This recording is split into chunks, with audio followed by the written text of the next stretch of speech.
Hello everyone, welcome to my channel. इस video में मैं आप लोगों को क्लास 9 सामाजिक विज्ञान के मॉडल सेट 2 को कवर करने वाला हूं। तो जो विद्यार्थी हमारे चैनल पे पहली बार आए हों वो चैनल को सब्सक्राइब कर बेल आइकन को प्रेस कर लें ताकि आपको आने वाले वीडियो का नोटिफिकेशन सबसे पहले मिल पाए। यदि आप लोग सामाजिक विज्ञान के मॉडल सेट 1 का वीडियो नहीं देखे होंगे तो प्लीज़ देख लें, जिसका लिंक डिस्क्रिप्शन बॉक्स में मिल जाएगा। तो चलिए वीडियो को स्टार्ट करते हैं। आज के वीडियो का पहला प्रश्न है, फ्रांस की क्रांति कब शुरू हुई? फ्रांस की क्रांति कब शुरू हुई? तो इसका राइट आंसर है ऑप्शन नंबर का 14 जुलाई 1789 ईस्वी। अगला प्रश्न है क्वेश्चन नंबर 2, टाइद क्या था? टाइद क्या था? तो इसका राइट आंसर होगा ऑप्शन नंबर ग, धार्मिक कर। अगला प्रश्न है क्वेश्चन नंबर 3, फ्रांसीसी समाज में सत्ता और सामाजिक हैसियत को अभिव्यक्त करने वाली श्रेणी को क्या कहा जाता है? तो इसका राइट आंसर है ऑप्शन नंबर घ, एस्टेट। अगला प्रश्न है क्वेश्चन नंबर 4, मार्सले क्या है? मार्सले क्या है? तो इसका राइट आंसर होगा ऑप्शन नंबर ग, फ्रांस का राष्ट्रगान। अगला प्रश्न है क्वेश्चन नंबर 5, 1774 ईस्वी में फ्रांस की राजगद्दी पर कौन आसीन था? 1774 ईस्वी में फ्रांस की राजगद्दी पर कौन आसीन था? तो इसका राइट आंसर है ऑप्शन नंबर ख, लुई 16वां। अगला प्रश्न है क्वेश्चन नंबर 6, रूस के संपन्न किसान को क्या कहा जाता है? रूस के संपन्न किसान को क्या कहा जाता है? तो इसका राइट आंसर होगा ऑप्शन नंबर घ, कुलक। अगला प्रश्न है क्वेश्चन नंबर 7, मार्फो वर्सीलेवा कौन थी? मार्फो वर्सीलेवा कौन थी? तो इसका राइट आंसर है ऑप्शन नंबर ख, एक बहादुर महिला कारीगर। अगला प्रश्न है क्वेश्चन नंबर 8, सेंट पीटर्सबर्ग का नया नाम क्या पड़ा? सेंट पीटर्सबर्ग का नया नाम क्या पड़ा? तो इसका राइट आंसर है ऑप्शन नंबर घ, पेत्रोग्राद। अगला प्रश्न है क्वेश्चन नंबर 9, 1917 ईस्वी में जार शाही के पतन की घटना को क्या कहते हैं? 1917 ईस्वी में जार शाही के पतन की घटना को क्या कहते हैं? तो इसका राइट आंसर है ऑप्शन नंबर घ, अक्टूबर क्रांति। अगला प्रश्न है क्वेश्चन नंबर 10, समाजवादी विचारधारा के प्रवर्तक कौन थे? समाजवादी विचारधारा के प्रवर्तक कौन थे? तो इसका राइट आंसर है ऑप्शन नंबर का, रॉबर्ट ओवेन। अगला प्रश्न है क्वेश्चन नंबर 11, भारत के कुल भूभाग का क्षेत्रफल कितना है? भारत के कुल भूभाग का क्षेत्रफल कितना है? तो इसका राइट आंसर होगा ऑप्शन नंबर ख, 32.8 लाख वर्ग किलोमीटर। अगला प्रश्न है क्वेश्चन नंबर 12, भारत का सबसे पूर्वी देशांतर कौन सा है? भारत का सबसे पूर्वी देशांतर कौन सा है? तो इसका राइट आंसर है ऑप्शन नंबर का, 97.25 पूर्वी देशांतर। अगला प्रश्न है क्वेश्चन नंबर 13, नेपाल देश की सीमा किस राज्य से नहीं लगती है? नेपाल देश की सीमा किस राज्य से नहीं लगती है? तो इसका राइट आंसर है ऑप्शन नंबर घ, झारखंड। अगला प्रश्न है क्वेश्चन नंबर 14, भारत को भौगोलिक आकृति के दृष्टिकोण में कितने भागों में विभाजित किया गया है? भारत को भौगोलिक आकृति के दृष्टिकोण से कितने भागों में विभाजित किया गया है? तो इसका राइट आंसर है ऑप्शन नंबर ग, 6। अगला प्रश्न है क्वेश्चन नंबर 15, हिमालय में स्थित भारत की सबसे ऊंची चोटी कौन सी है? हिमालय में स्थित भारत की सबसे ऊंची चोटी कौन सी है? तो इसका राइट आंसर है ऑप्शन नंबर ख, कंचनजंगा। अगला प्रश्न है क्वेश्चन नंबर 16, पूर्वांचल श्रृंखला का कौन सा भाग नहीं है? पूर्वांचल श्रृंखला का कौन सा भाग नहीं है? तो इसका राइट आंसर है ऑप्शन नंबर ग, शिवालिक पर्वत। अगला प्रश्न है क्वेश्चन नंबर 17, एक स्थलीय भाग जो चारों ओर समुद्र से घिरा हो। एक स्थलीय भाग जो चारों ओर समुद्र से घिरा हो, तो उसका राइट आंसर है ऑप्शन नंबर ख, द्वीप।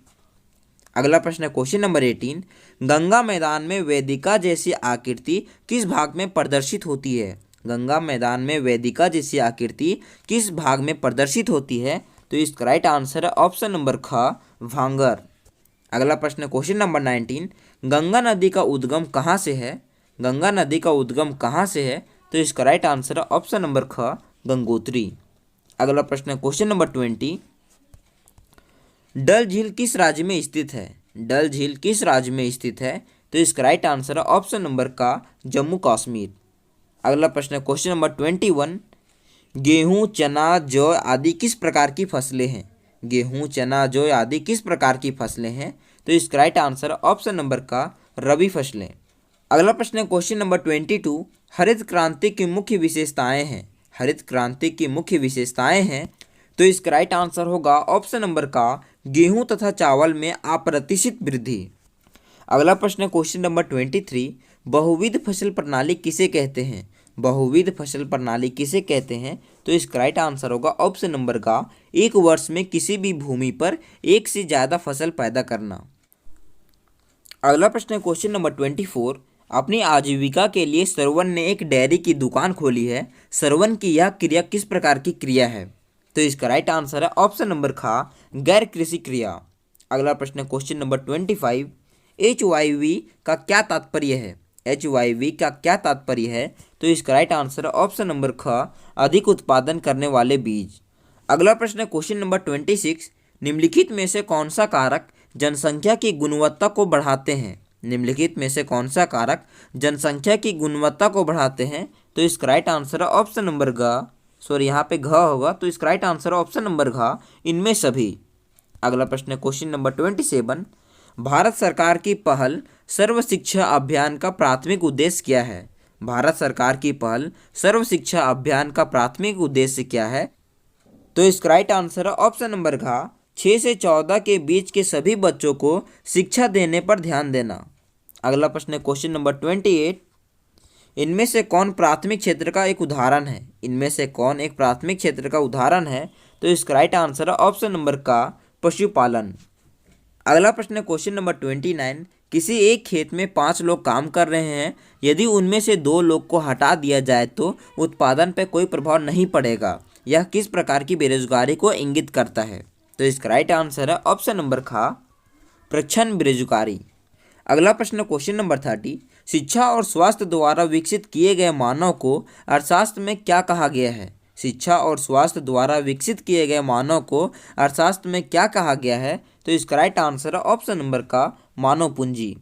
अगला प्रश्न क्वेश्चन नंबर 31।